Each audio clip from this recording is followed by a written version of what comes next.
Assalamu alaikum wa rahmatullahi ta'ala wa barakatuh. Yan uwa ina son wanda ya ga wannan bidiyo yayi like din bidiyon da Allah ya yi mun fartajen bidiyon nan. Ina so in yi magana akan wasu jihohi guda biyu waɗanda ke kusantar matsalar tsaro kwarai. Surtu ire-iren jihar Tilaberi da jihar Doso. To ina so in kira an ka ce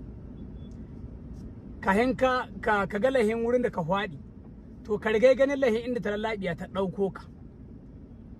In ji Hausawa. Yan uwa kahin mu ga lahin sojoji kullum muka hito bidiyo gudana muke yi na cewa an kire sojoji ba su zakkuwa, ana kiran sojoji su ka dauki in an ka attack ba su zakkuwa. Kahin mu ga lahin sojoji mu ga lahin kanun mu yan wannan jihohin.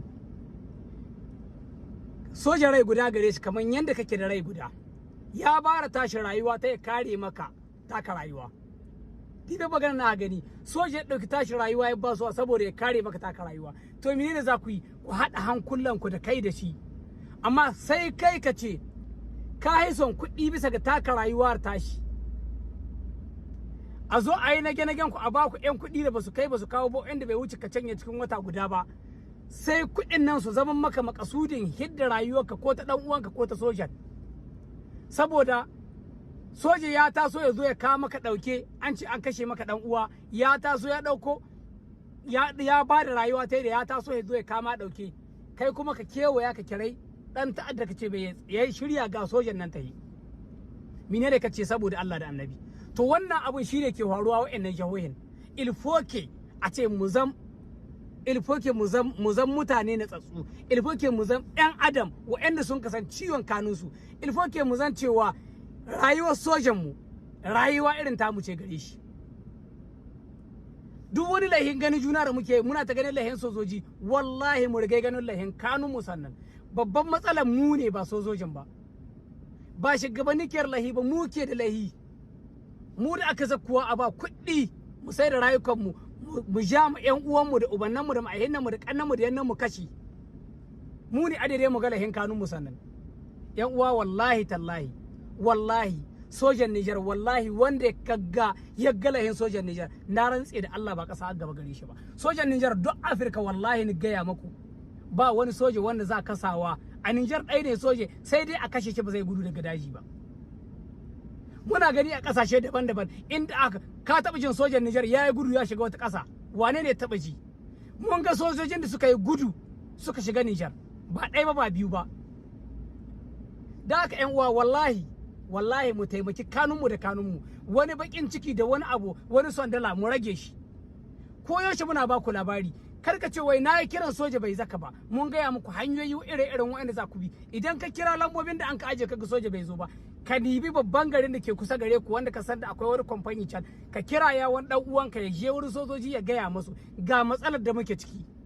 kuma dan soja bai kazan ya zaka ba haraka ce ta tsaro ka iya ganewa ba da an kira soja bane ya sheko na gaya muku duk lokacin da kaga dan ta'adda 10 sun shigo cikin garin ku to akwai 50 kwance ga bakin daji dan haka kar ku doki cewa sojojin na rayuka uku ne gare su ma ɗaya ne gare su fada tana son plan akwai plan na fada ku san da cewa ana kamar da cewa plan da gyara mutum dan uwa ka iya sanin cewa idan kai kar ka doki lahi ka azabu soja bai saka ba wallahi duk wanda ya bada rayuwa ta aka kashi akan shi tsare ka wallahi yana son ya baka tsaro da haka ƴan uwa wallahi billahi mu sa mu zuciyoyin mu ruwan sanyi mu wa sojojin mu addu'a mu tanye su waɗannan sai mun tanye su idan muka ga abin da bamu yarda da shi ba mu yi kokari mu gaya musu asirce mu ba sojoji bayanai na sirri mu ba sojoji information mu ba su bayanai ire-iren abubuwan da ake cikin gari ba wai da mun gani ba mu sheka mu ga kiran mu haɗa mu ƴan ta'adda cewa ga sojojin mu ba a'a wannan kazancin mutuncin ƙasar ka ci mutuncin kanka saboda idan aka kawo za a kashe ka a kashe kananka ko kuma a kashe wani naka kenan ka kai ka sayar kanka assalamu alaikum wa rahmatullahi ta'ala wa barakatuhu bravo pour les armées maliennes a wani ce a wani bara sojojin Mali yau Allah ubangiji ya ba su wata gaggaruman nasara akan yan ta'adda yau muna 1 ga wata juin wata na 7 2025 yan ta'adda sun yi wani kwana na shiri na zakkuwa hare-hare a cikin Mali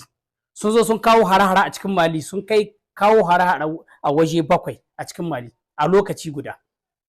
to sai ubangijin Allah ya sa ko da suka zo da wannan shirye-shiryen hare-haren su ma sojojin Mali suna da bayanai da sirri a kansu to ina ganin dai ba a da ji daɗi ba,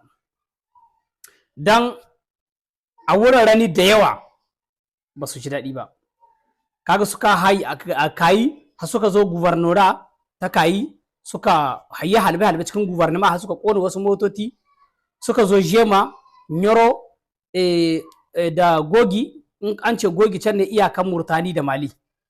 Akwai garuruwa sun kai gari 7 wanda suka zo suka shigo suka yi atakin lokaci guda. To amma wallahi ba su ji daɗi ba, an kashe su yanda ba ku yi tsammani ba, amma insha Allah daga baya za ku ga imaji kuma za ku yi cikakken bayani, saboda gwamnatin Mali za ta yi tura takarda official man wanda za mu kawo muku mu saki ba ku wannan labarin. Amma a yanzu nan a labarun da ke zo muna aka ce soja guda aka yaji ciwo, an kashe civil 3 a cikin wannan hare-haren da suka yi. Saboda haka kusan cewa gwamnatin Mali suna da, saboda su suka zo ba su sai dai halbi bal perdi wanda kai ga civil, amma ba su yi halbin civil ba. Wuri da suka zo duka inda suka zo suka kwasamta wurin da iko suke ne suke, kuma su kuma ikon ko da za a zakuwa dama suna da masaniya akan wannan abu. To insha Allah za da gaya maka villain sai dai abin da dai ka ji ga kunnanka. Wallahi an kashe su iyaka kashi tsakanin kayi da jema da nyoro da mi take gogi bakin iyakan Murtani da suka shigo nan suka yi dauke abin da suka dauki motukan mutane suka wuce suka yi gaba. To wallahi dai ba su dai ji daɗi ba, an kashe su. Kuma muna kira ga dukkan wani masoyi IAS ya ci gaba da yi ma wa'annan sojojin addu'a na ƙasa 3, Mali, Burkina, Niger. Allah ubangiji ya yi ma wa'annan sojoji albarka, Allah ya ƙara musu ƙarfin gwiwa. Kuma irin attack da suka yi na sabotage sai Allah bai ba su wannan izinin ba. Kamar yadda za ku gani cikin bidiyon ga, za ku ga yadda 'yan ƙasa suka hito suka goya ma sojoji, suka zazzaga ma sojoji irin ƙoƙarin da sojoji sun kai. Kuɗin diba ku gani a cikin wannan bidiyon za ku gan shi. To don haka muna so dukkan wani wanda yake masoyi waɗannan ƙasashe ne mu san da cewa wannan irin abubuwan za su iya su faru. Attack ne na sabotage. Menene sabotage? Wanda za a iya a ce a hito a ce wallahi babu tsaro, wallahi babu tsaro. Saboda haka suka yi wannan abun. To Allah ya ba da nasarar cewa an ci nasara akan su, an kama wasu da rayukansu, an kashe wasu. Saboda matsalan TikTok bai son ya gagawa, da na azo muku bidiyon kun ga yadda aka kashe su, kuma ku ga yadda gawakin suke da bindigogi, kayan su, motar da suke tare da ita aka amshe motocin su. Kai sai dai in ce muku alhamdulillahi rabbil alamin, wa'annan sojoji namu sun ci nasara sosai yadda ba ku da mani ba. Amma ku jira bidiyo na gaba, za mu zo muku da mayyan cikakkun bayanai akan wannan attack din. Assalamu alaikum.